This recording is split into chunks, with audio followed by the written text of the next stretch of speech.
Привет, ребята. Ну как вы там? Это опять яхта Алегрия, опять на связи. Мы движемся в сторону Канар. До Канар осталось где-то сутки. Идем со средней скоростью 10 узлов, что это, я вам скажу, очень не слабо.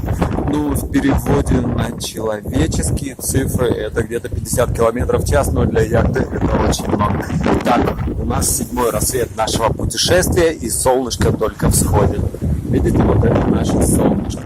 Так, чтобы вам еще показать, я вам покажу место нашего капитана. Вот этот штурвал, за ним стоит капитан. А где же капитан? Вот чудо, яхта движется сама без капитана. Так, ну, это у нас за бортом попутные волны. Вот попутные волны.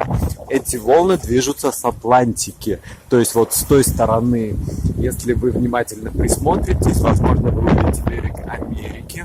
Так, сейчас я вам покажу берег Африки. Так, видите? Что вы видите? Ну, он там есть, поверьте мне. Где-то вот там, по левому борту, располагаются Канары. И прямо, если идти еще дней 20, то мы доплывем до Антарктиды.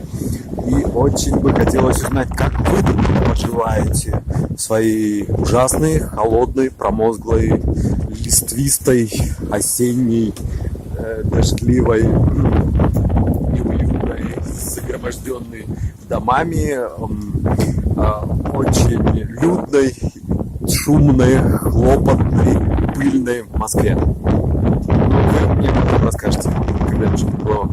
То есть эдак через полгодика. Ну все, всех целую, пока.